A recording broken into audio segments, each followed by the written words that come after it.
అనకాపల్లిలో తారలు దిగివచ్చిన వేళ ధరలు దిగివచ్చిన వేళ ఏప్రిల్ 3న శుభప్రదం షాపింగ్ మాల్ ప్రారంభోత్సవ వేడుకకి శుభాహ్వానం. అది దట్టమైన నల్లమల్ల అరణ్యం, చుట్టూ క్రూర మృగాల సంచారం, ఎటు చూసినా నింగిని తాకే కొండలు, లోతైన లోయలు. అడుగు తీసి అడుగు వేయాలంటే గుండె ధైర్యం ఉండాలి.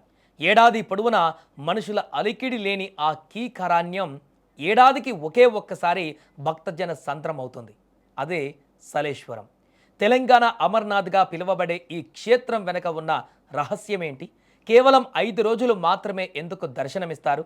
ఆ 200 అడుగుల జలపాతం వెనక ఉన్న అద్భుతమేంటి? ఈరోజు ఈ వీడియోలో ప్రకృతి ఒడిలో దాగి ఉన్న ఈ ఆధ్యాత్మిక అద్భుతాన్ని చూసేద్దాం. సలేశ్వరం ఇది ఈనాటిది కాదు. దీనికి వేల ఏళ్ల చరిత్ర ఉంది. చారిత్రక ఆధారాల ప్రకారం ఈ ఆలయాన్ని 6వ లేదా 7వ శతాబ్దంలోనే నిర్మించినట్టుగా తెలుస్తోంది. మన పురాణాల్లో కూడా దీని ప్రస్తావన ఉంది. ముఖ్యంగా 16వ శతాబ్దానికి చెందిన శ్రీ పర్వతా పురాణంలో ఈ గుహాలయం గురించి అద్భుతమైనటువంటి వర్ణనలు ఉన్నాయి. శ్రీశైల మల్లికార్జున స్వామికి ఉత్తర ద్వారంగా భావించే ఈ క్షేత్రం ఆదివాసీల ఆరాధ్య దైవం. చెంచు లక్ష్మి, శివుడి కథలు ఇక్కడి గాలిలో వినిపిస్తుంటాయి. ఇది కేవలం ఒక గుడి మాత్రమే కాదు, ప్రకృతికి పరమాత్మకు మధ్య ఉన్న అనుసంధానం. ఇక్కడికి వెళ్ళడం అంటే మామూలు విషయం కాదు.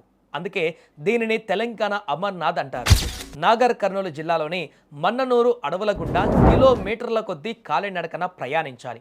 ఎత్తైన గుట్టలు, కాలిబాటలు, గిరిజన గూడెంల గుండా సాగేటువంటి ఈ ప్రయాణం ప్రతి ఒక్కరిలో ఒక కొత్త ఉత్సాహాన్ని నింపుతోంది. ముఖ్యంగా ఈ జాతరలో చెంచు తెగవారు కీలక పాత్ర పోషిస్తారు. అడవి బిడ్డలైన వారు స్వామివారిని తమ సొంత బిడ్డలా ఆరాధిస్తారు. ఈ దారిలో నడుస్తుంటే అడవి తల్లి ఇచ్చే అనుభూతి వర్ణనాతీతం. ఇక ఈ యాత్రలో హైలైట్ 200 అడుగుల ఎత్తు నుండి పడే పాలధార లాంటి జలపాతం. ఒక లోతైన లోయలోకి దిగిన తర్వాత పైన ఆకాశం నుండి జాలువారుతున్నట్లుగా కనిపించే ఈ జలపాతం ముందు నిలబడితే భక్తుల కష్టాలన్నీ మాయమైపోతాయి.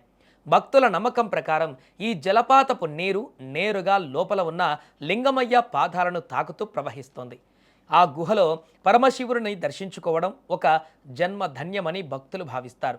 ఏడాది మొత్తం మూసి ఉండే ఈ గుహ తలుపులు కేవలం 3 నుంచి 5 రోజులు మాత్రమే భక్తులకు అనుమతి ఉంటుంది. ఈ ఏడాది అంటే 2026లో ఏప్రిల్ 1, 2, 3 తేదీలలో ఈ యొక్క జాతర జరుగుతుంది. మండు టెండల్లో కూడా నల్లమల్ల చల్లని నీడలో ప్రకృతి ఒడిలో లింగమయ్య నామస్మరణతో మారుమోగిపోతుంది. మీరు కూడా సాహస యాత్రికులైతే, ఆధ్యాత్మిక ప్రేమికులైతే జీవితంలో ఒక్కసారైనా చూడవలసిన క్షేత్రం సలేశ్వరం. అయితే గుర్తుంచుకోండి, ఇది ప్లాస్టిక్ రహిత మండలం. అడవిని కాపాడుకుంటూ మన సంస్కృతిని గౌరవిద్దాం.